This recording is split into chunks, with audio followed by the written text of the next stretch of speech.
Hello everyone, कैसे हैं आप सब? बढ़िया। ठीक है।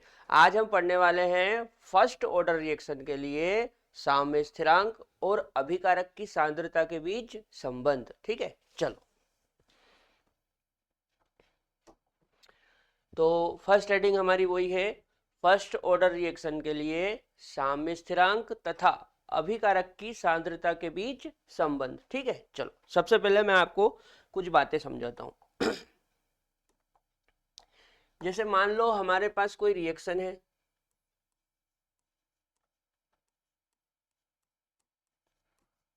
हमारे पास कोई रिएक्शन है जिसमें हम रिएक्टेंट से प्रोडक्ट बना रहे हैं। रिएक्टेंट से क्या बना रहे हैं? प्रोडक्ट बना रहे हैं। रिएक्टेंट से प्रोडक्ट बना रहे हैं, ठीक है। अच्छा, अब मान लो कि जो रिएक्टेंट है उसकी प्रारंभिक सांद्रता, प्रारंभिक सांद्रता ना मतलब इनिशियल कंसंट्रेशन,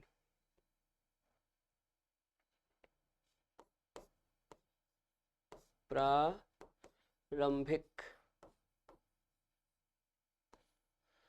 प्रारंभिक सांद्रता, प्रारंभिक सांद्रता मतलब इनिशियल कंसंट्रेशन। मान लो कि ऐसा मान लो ए है। क्या है? ए है, ठीक है। अच्छा, जब रिएक्टेंट की प्रारंभिक सांद्रता ए होगी उस समय प्रोडक्ट तो बना नहीं होगा, तो प्रोडक्ट को क्या मान लो? प्रोडक्ट को मान लो जीरो। प्रोडक्ट को क्या मान लो? जीरो, ठीक है। अच्छा, अब जैसे अंतिम सांद्रता हम देखें, अंतिम सांद्रता, अंतिम सांद्रता, जब हम अंतिम सांद्रता देख रहे हैं तो उस समय ये समझ लो कि प्रोडक्ट एक्स बना होगा। प्रोडक्ट क्या बना होगा? एक्स। अब सोचो यदि प्रोडक्ट एक्स बना होगा, प्रोडक्ट का एक्स फॉर्मेशन हुआ होगा, तो रिएक्टेंट कितना बचा? तो रिएक्टेंट बचा ए माइनस एक्स। सीधी सी बात है, जैसे मैं बोलूं कि स्टार्टिंग में ये 50 और ये 0, और मैं बोलूं कि अब ये 20 बन गया, तो ये कितना बचा? 50 माइनस 20, ठीक है ना। तो अभिकारक की प्रारंभिक सांद्रता हमने ए मान लिया और प्रोडक्ट की 0, ठीक है। फिर अंतिम सांद्रता प्रोडक्ट की x और जो रिएक्टेंट है उसकी a माइनस एक्स, ठीक है। अच्छा, अब एक बात आप याद रखना, ये जो प्रारंभिक सांद्रता है ना, प्रारंभिक सांद्रता, इस प्रारंभिक सांद्रता को r0 से भी रिप्रेजेंट करते हैं। किससे रिप्रेजेंट करते हैं? r0 से। और ये जो अंतिम सांद्रता है इसको r से भी रिप्रेजेंट करते हैं। किससे रिप्रेजेंट करते हैं? r से, ठीक है। अच्छा, अब मैं इसको थोड़ा छोटा कर रहा हूं, है ना। हम अब रिलेशन देखेंगे इनके बीच में।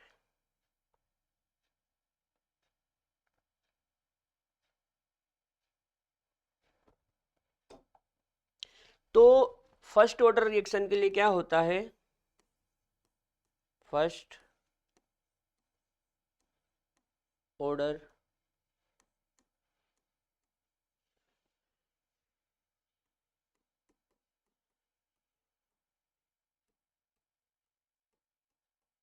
रिएक्शन के लिए, फर्स्ट ऑर्डर रिएक्शन के लिए बेटा याद रखना, जो रिलेशन होता है वो इस तरह से होता है, K into T equal to L N r0 upon r। क्या होता है? K into T equal to L N r0 upon r, है ना। K into T equal to L N, ये एल एन नेचुरल लॉग होता है, और ये r0 क्या है? प्रारंभिक सांद्रता, है ना, प्रारंभिक सांद्रता। और ये r क्या है? अंतिम सांद्रता। अब इसी चीज को मैं ऐसे भी लिख सकता हूं, K into T equal to L N, है ना। अब ये r0 प्रारंभिक सांद्रता है, तो प्रारंभिक सांद्रता की जगह हम a लिख लेते हैं, तो एल एन ए हो जाएगा। और अंतिम सांद्रता की जगह a माइनस एक्स लिख लो, तो a माइनस एक्स हो जाएगा, ठीक है। ये आ गया रिलेशन। अब यदि हम इसको नेचुरल लॉग के फॉर्म में लिखें, किसके फॉर्म में लिखे? नेचुरल लॉग के फॉर्म में। तो नेचुरल लॉग के फॉर्म में हम इसको इस तरह से लिख सकते हैं,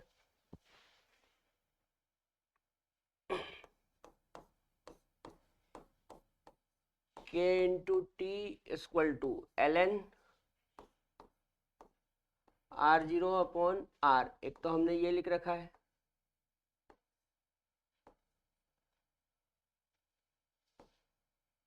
ठीक है। इसी को हमने कैसे लिख रखा है? इसी को हमने लिख रखा है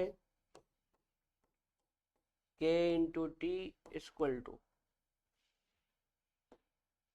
ln a upon a minus x, ऐसा लिख रखा है। अच्छा, अब एक बात याद रखना, चूंकि ln इक्वल टू होता है 2.303 log, ठीक है। ln इक्वल टू क्या होता है? 2.303 log, ठीक। तो यदि मैं यहाँ पे ln की जगह ये रख दूँ 2.303 log, तो नए फॉर्मूले क्या बन जाएंगे? नए फॉर्मूले आपके बन जाएंगे k into T equal to 2.303 log r0 upon r, ठीक है। इसी को हम कैसे लिख सकते हैं? इसी को हम लिख सकते हैं k into T equal to 2.303 log a upon a minus x, ठीक है ना। अच्छा, यदि इस t को बटे में ले आए, t को कहाँ ले आए? बटे में, तो k इक्वल टू क्या हो जाएगा? k इक्वल टू हो जाएगा 2.303 upon T log a upon a minus x, ठीक है ना बेटा। इस फॉर्मूले से हम सवाल भी सोल्व करेंगे आगे। बाकी तो ये सभी चीजें इंपॉर्टेंट है ना, नोट कर लो।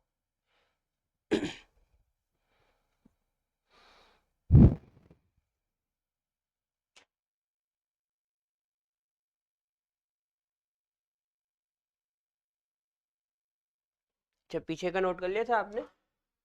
पहले ये नोट कर लो जल्दी से। चलो, कर लिया?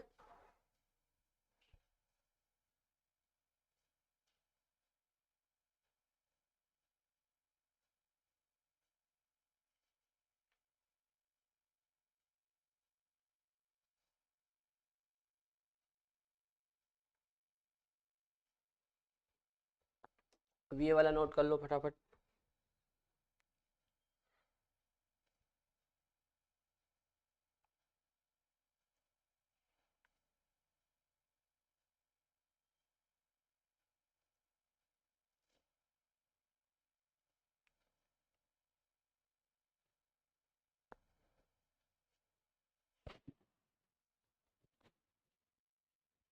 चलो, अब आगे इस पे कुछ सवाल देख लेते हैं। जैसे एक सवाल लिखा हुआ है, किसी प्रथम कोटि अभिक्रिया द्वारा, जो कि a इक्वल टू 2.00 है ना, ये क्या है? 2.00 m की अवस्था से प्रारंभ होती है, में किसी पदार्थ a का विघटन होता है। यदि 200 मिनट पश्चात a 0.15 m हो, तो इस अभिक्रिया के लिए k का मान होगा, है ना। k पूछ रहा है, चलो सोल्व करते हैं।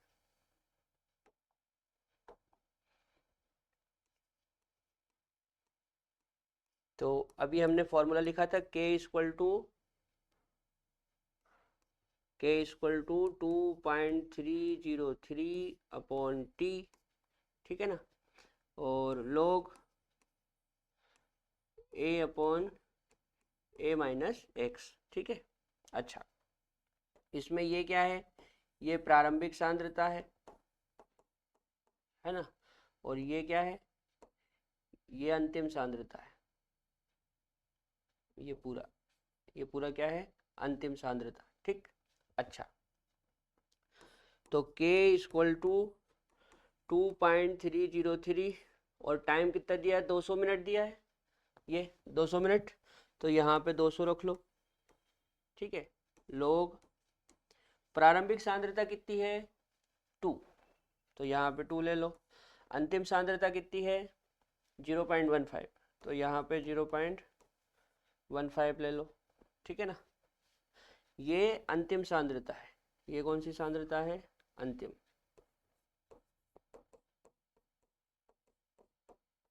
ठीक, अच्छा, अब पॉइंट को हटाओगे तो ऊपर 2 जीरो जाएगी, तो k इक्वल टू 2.303 अपॉन 200 लोग 200 अपॉन 15।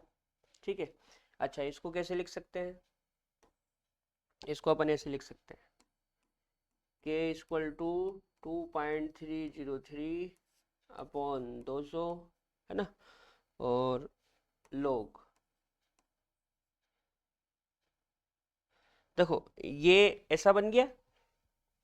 आपको याद होगा मैंने आयनिक साम्य में पढ़ाया था, ये ऐसा बन गया है, लोग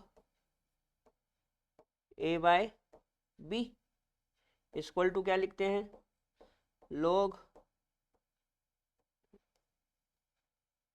इधर लिखता हूं अलग से,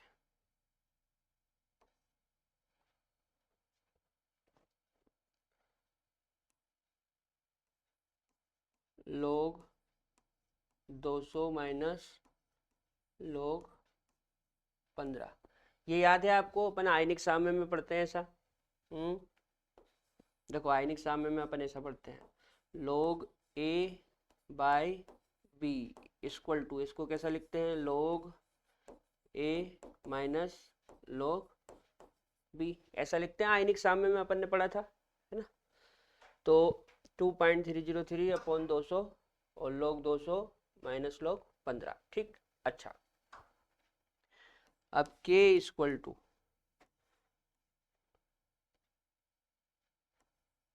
2.303 अपॉन 200। अच्छा, लोग 200 की वैल्यू कितनी होती है, तो 200 में कितनी जीरो है, 2 जीरो है, देखो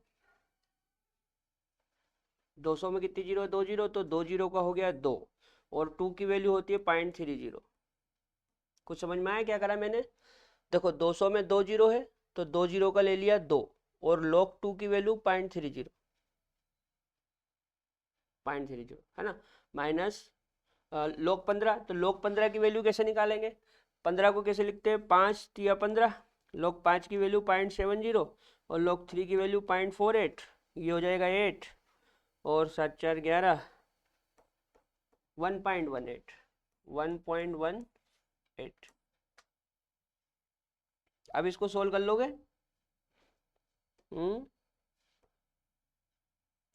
अब कुछ नहीं करना है, इसमें से इसको घटा के इसमें मल्टीप्लाई करेंगे, 200 से डिवाइड करेंगे, करो तो।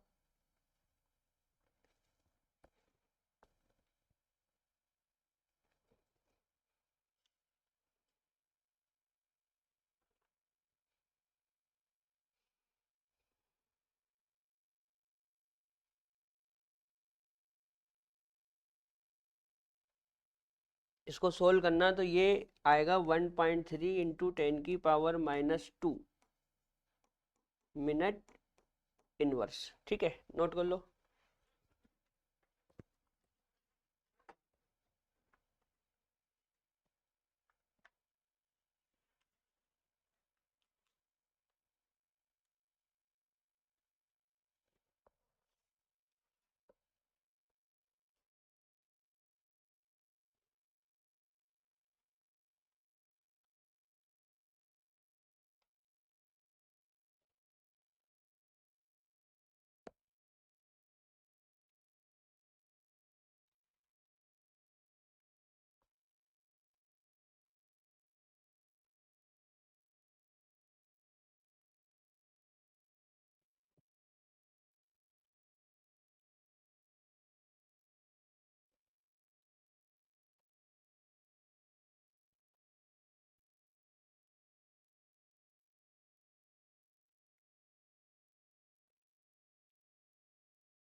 कर लिया, ठीक है। ये पूरा सोल्व करोगे तो कितना आएगा, 1.3 इंटू 10⁻⁻2 मिनट। कर लोगे ना। देखो 2.30 में से 1.18 घटा देना, घटाने के बाद जो आए उसमें 2.303 का गुणा करके 200 का भाग लगा देना, ये आंसर आ जाएगा, ठीक है। चलो आगे देखते हैं।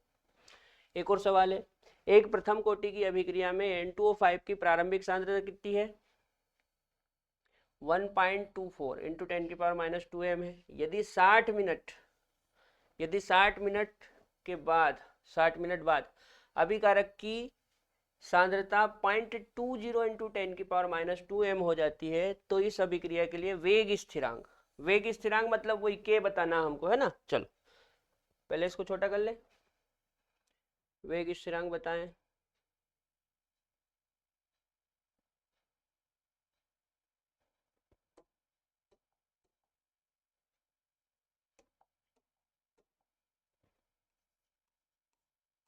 चलो फटाफट फॉर्मूला बताओ, के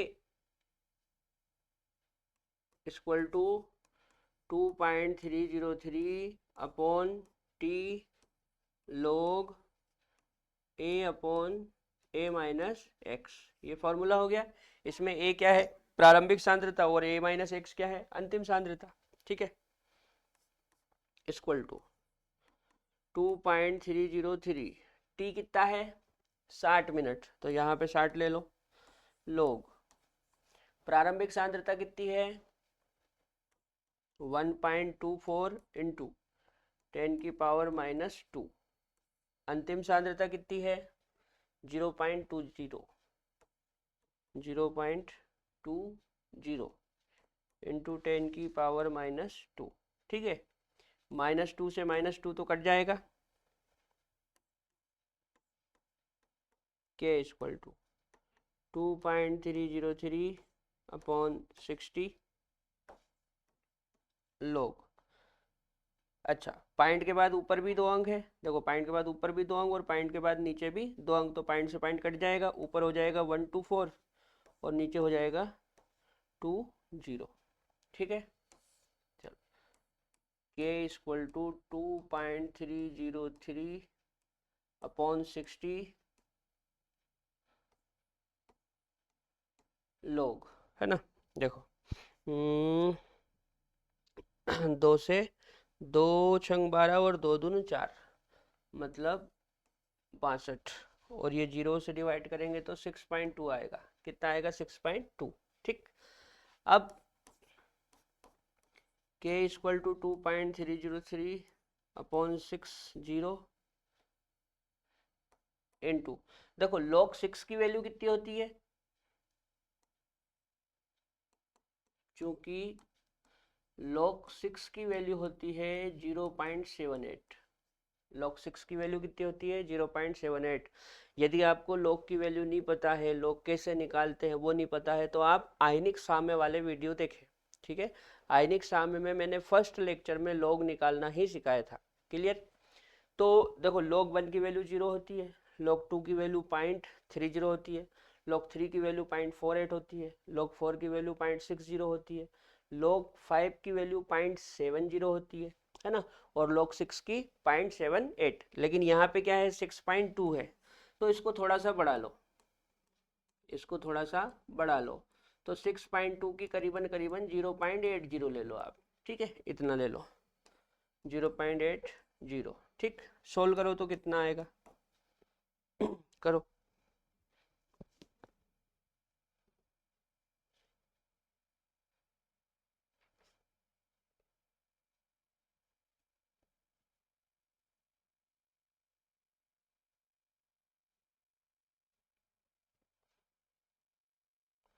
इसको सोल्व करोगे तो करीबन 0.03 मिनट इनवर्स आएगा। मिनट इनवर्स क्यों बोल रहे हैं, क्योंकि देखो टाइम बटे में है, टाइम यहाँ पे बटे में है और टाइम मिनट में है, तो यहाँ पे मिनट ऊपर जाएगा तो मिनट इनवर्स, ठीक है ना। और फर्स्ट ऑर्डर के लिए तो के की यूनिट क्या होती है, टाइम इनवर्स होती है ना, तो टाइम मिनट में इसलिए मिनट इनवर्स हो जाएगा, तो के इक्वल टू आएगा 0.03 मिनट इनवर्स, नोट करो।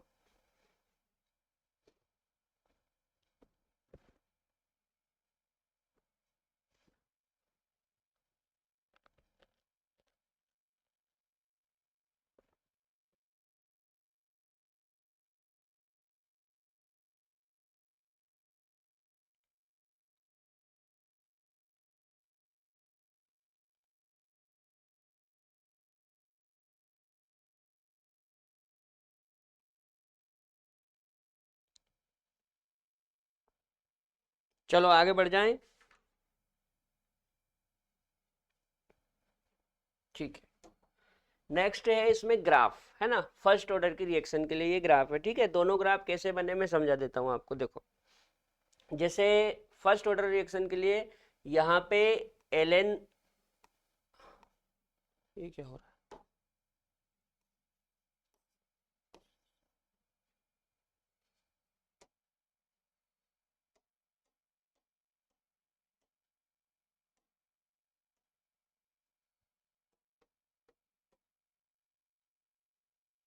ये क्या हो गया।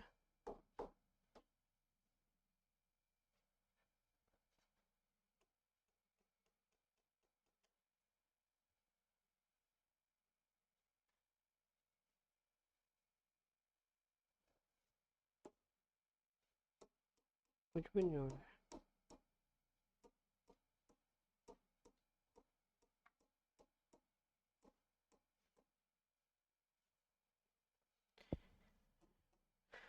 क्या बंद करना पड़ेगा।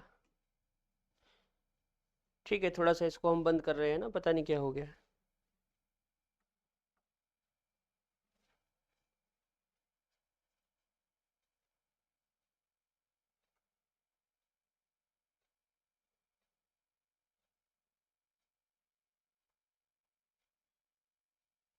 एक मिनट यहाँ से करने दो।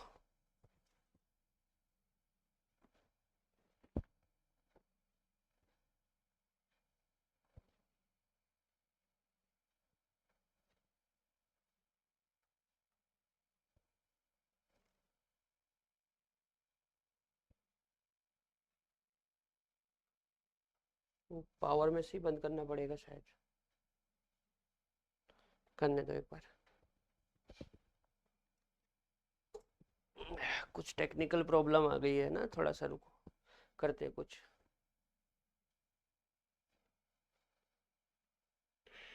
टेक्निकल सामान का भी बहुत इशू होता है ना।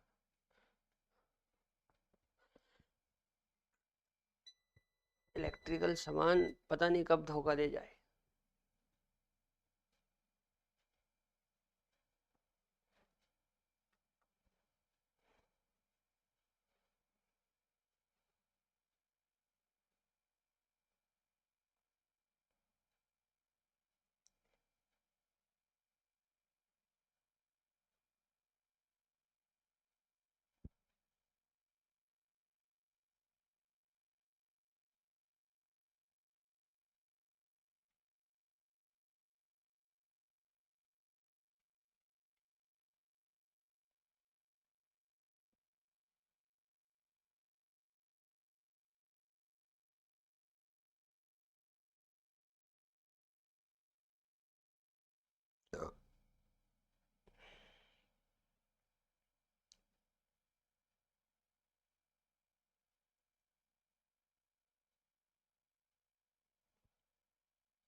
एक मिनट।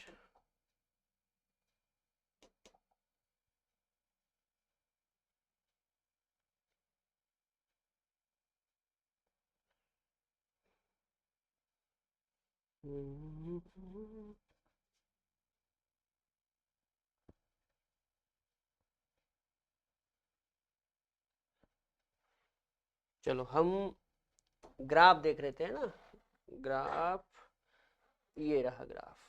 ठीक, आ गया है ना, आ गया। चलो, कई बार क्या है, इलेक्ट्रिकल सामानों का भरोसा नहीं, कब बीच में ही धोखा दे दे, है ना। चलो समझो, देखो मैं ये ग्राफ समझा रहा था आपको। देखो यहाँ पे एल एन आर और यहाँ पे लोग आर जीरो अपन आर के बीच में ग्राफ खींचा हुआ है, ठीक है। दोनों चीजें मैं आपको एक्सप्लेन कर देता हूँ। देखो,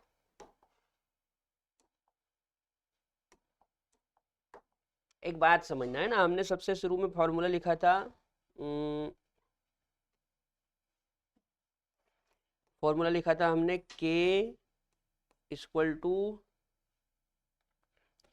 या K into T equal to L N R zero upon R, है ना। ये फॉर्मूला लिखा था। ठीक, अब आप यहाँ पे ये समझो इस टी और इस आर में क्या रिलेशन है। इस टी में और इस आर में व्युत्क्रमानुपाती रिलेशन आ जाएगा। तो जो टी है वो इस अंतिम कंसंट्रेशन के यानी कि फाइनल कंसंट्रेशन के कैसा है, इनवर्सली। ये टी देखो, ये यहाँ से देखो ना, K into T equal to L N R zero upon R, सबसे पहले यही लिखा था अपन ने।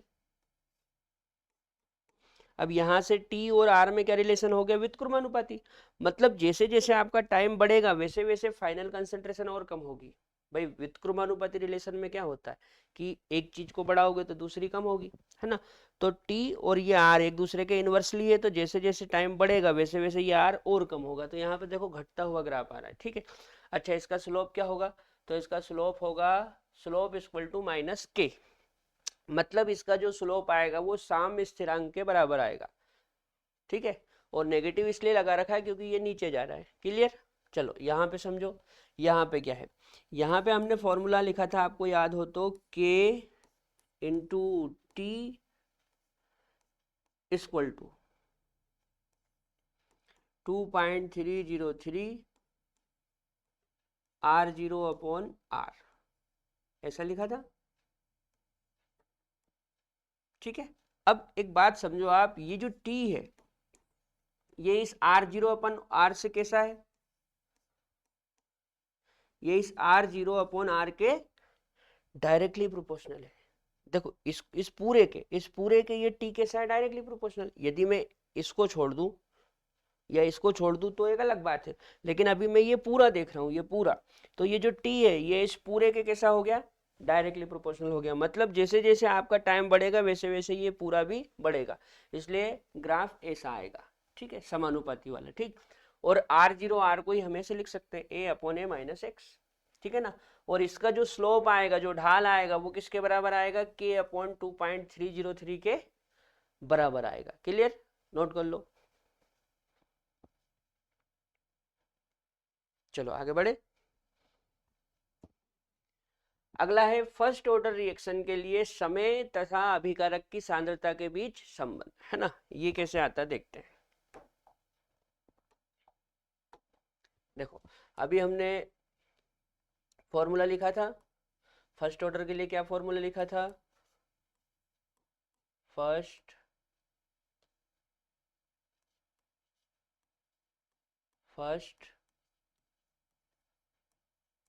ऑर्डर के लिए, फर्स्ट ऑर्डर के लिए क्या लिखा था हमने, हमने फर्स्ट ऑर्डर के लिए लिखा था K into T equal to 2.303 log A upon A minus x, ये लिखा था। अच्छा, अब यहां से यदि टी को हम यहां बटे में कर दे, या ऐसा करो टी को यही रहने दो, टी को यही रहने दो, ठीक है ना। तो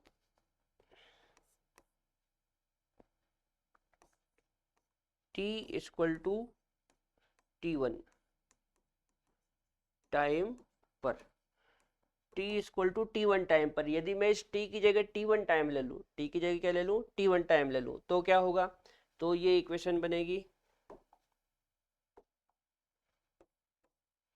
K1 into T1 equal to 2.303 log A upon A minus x one, ठीक है। ये इक्वेशन बनेगी, इसको नाम दे देते हैं अपन 1, ठीक। अच्छा, अब मान लो t की जगह हम T2 टाइम ले लें, तो t equal to T2 time पर, t equal to T2 time पर, तो t equal to T2 time पर क्या हो जाएगा, K2 इंटू T2, ये K हो जाएगा K2, T हो जाएगा T2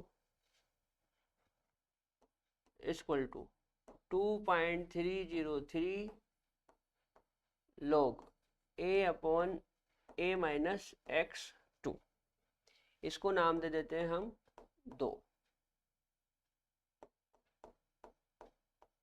ठीक है, अब देखो क्या होता है, चूंकि साम्य स्थिरांक तो कांस्टेंट रहेगा, है ना, साम्य स्थिरांक कैसे रहेगा, कांस्टेंट रहेगा।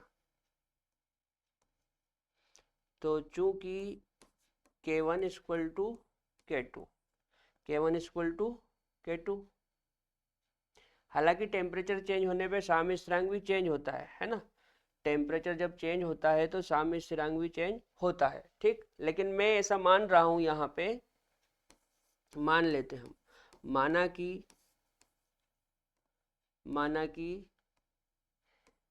k1 इक्वल टू k2 है, ऐसा मान लो कि जो k1 है वो k2 के बराबर है। तो क्या होगा, तो देखो, तो ये होगा कि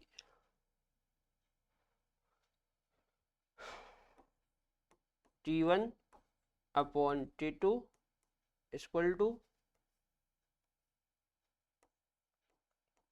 log a upon a minus x1 log a upon a minus x2, ये होगा।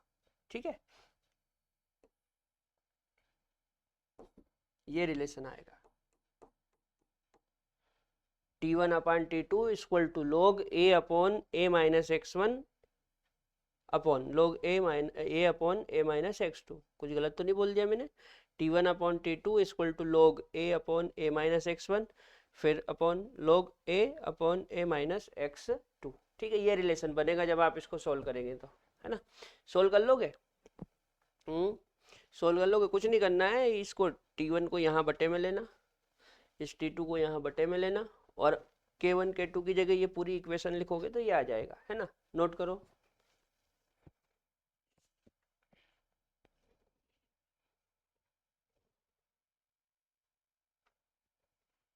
चलो आगे बढ़े।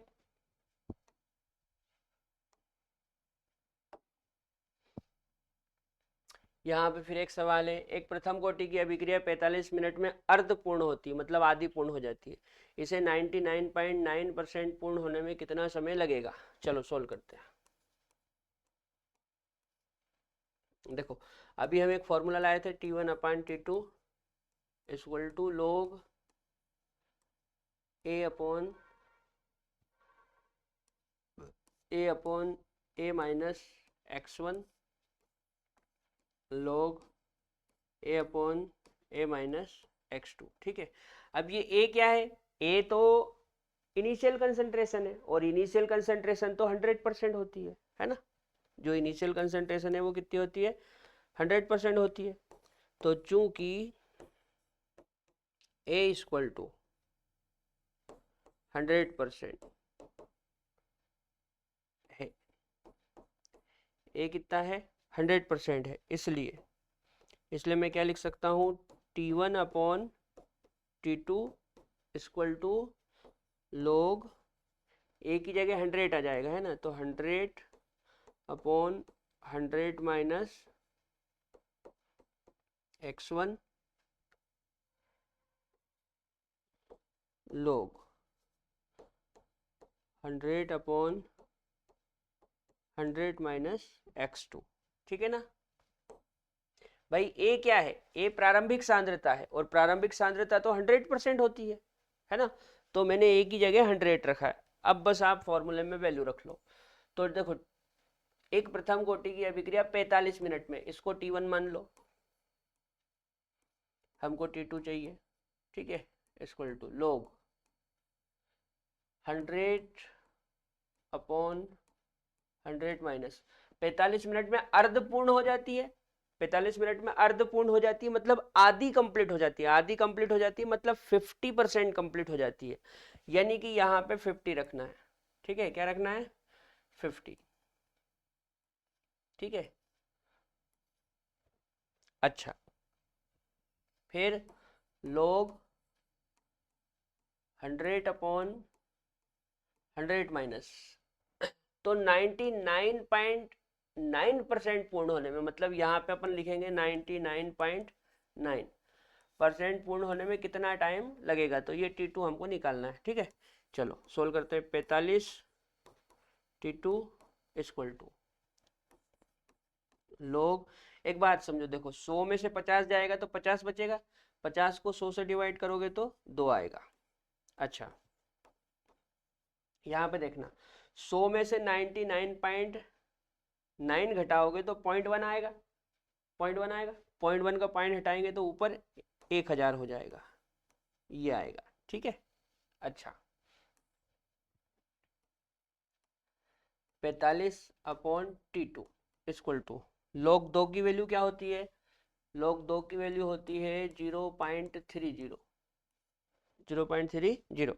और log 1000 की, तो देखो इसका तो सिंपल है, 1000 में कितनी जीरो है, 1 2 3, तो सीधे सीधे 3 आ गया, 3 आ गया। अब T2 चाहिए, T2 चाहिए तो क्रॉस गुणा कर दो, इसका इधर और इसका इधर, तो ये नीचे आ जाएगा, ये ऊपर पहुंच जाएगा, ये इधर आ जाएगा, तो ये हो जाएगा 45 × 3/0.30।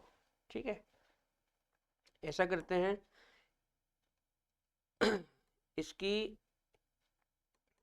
पॉइंट हटा के ऊपर 2 जीरो लगा लेते हैं, ऊपर क्या लगा लेते हैं, 2 जीरो, तो ये हो गया 3 और ये हो गया 30। ठीक है, इस जीरो से ये जीरो कट जाएगा, 3 से ये 3 कट जाएगा, तो बचा कितना, 450। मतलब T2 इक्वल टू कितना आया, 450। अब ये मिनट में था तो ये भी काय में आया, मिनट में। मतलब इस अभिक्रिया को 99.9% पूरा होने में 450 मिनट लगेंगे। कितना टाइम लगेगा, 450 मिनट। नोट करो।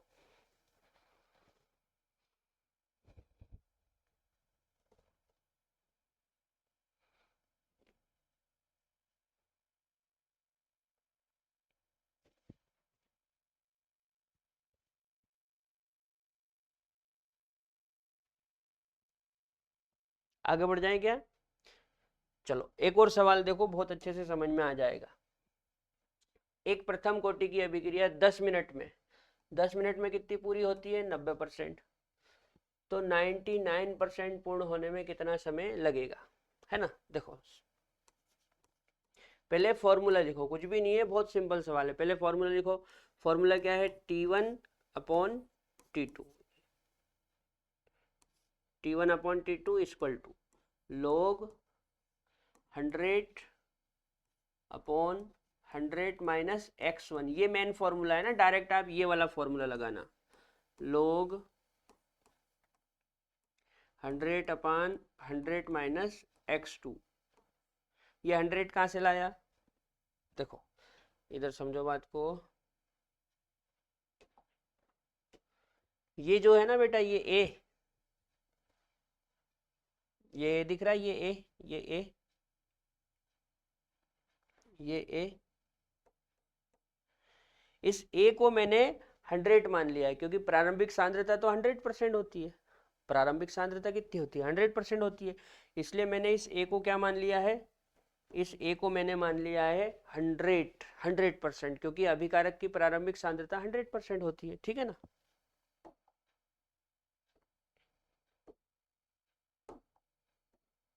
तो ये यहाँ पे हमने ए को 100 मान के और एक नया फॉर्मूला बना लिया। तो आप हमेशा इस तरह के सवाल में यही फॉर्मूला यूज करना, T1/T2 equal to log 100/100 minus x1 upon log 100/100 minus x2। ठीक, अच्छा देखो, जो पहले टाइम दिया उसको T1 मान लो, तो क्या बोल रहा है, एक प्रथम कोटि की अभिक्रिया 10 मिनट में, तो T1 की जगह आप 10 रख लो, है ना।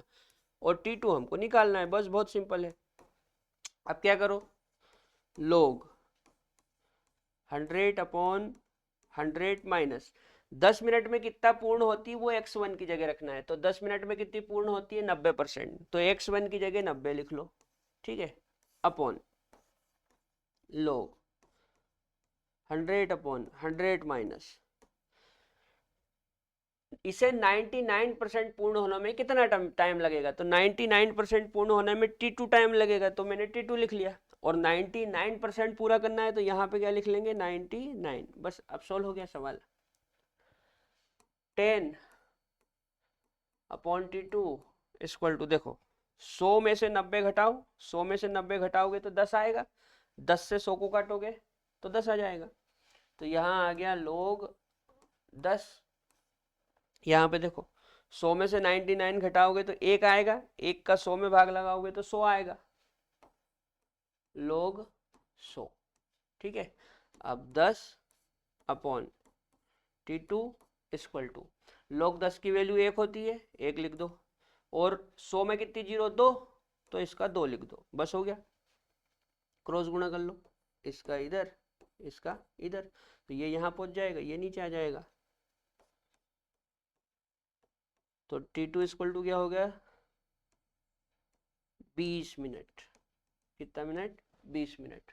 वो टाइम मिनट में था तो ये भी मिनट में। तो प्रथम कोटि की अभिक्रिया को 90% पूरा होने में 10 मिनट लगते हैं, तो 99% पूरा होने में कितने मिनट लगेंगे, 20 मिनट। ठीक है ना, ऐसे करना है, नोट करो।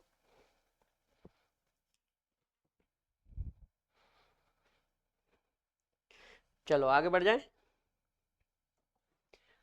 अब है फर्स्ट ऑर्डर रिएक्शन के एग्जाम्पल, है ना, फर्स्ट ऑर्डर रिएक्शन के एग्जाम्पल। तो फटाफट एग्जाम्पल देख लो।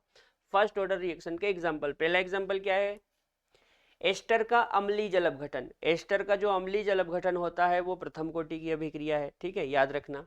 दूसरा, सुक्रोज का जल अपघटन। सुक्रोज का जो जल अपघटन है वो भी प्रथम कोटि की अभिक्रिया है ना। एस्टर, इसको एस्टर बोलते हैं। जल अपघटन मतलब जल से क्रिया करवाएंगे तो एसिड बनेगा, कार्बोक्सिलिक एसिड, और साथ में एल्कोहल। ठीक है ना। इसी प्रकार जब आप सुक्रोज का जल अपघटन करवाएंगे, इसको सुक्रोज बोलते हैं। क्या बोलते हैं, सुक्रोज। इसका जल अपघटन मतलब जल से क्रिया करवाना है, तो ग्लूकोज और फ्रक्टोज बनेगा। ठीक है ना। अच्छा, एक बात याद रखना, जैसे यहाँ पे मैंने लिखा एस्टर का अम्लीय जल अपघटन।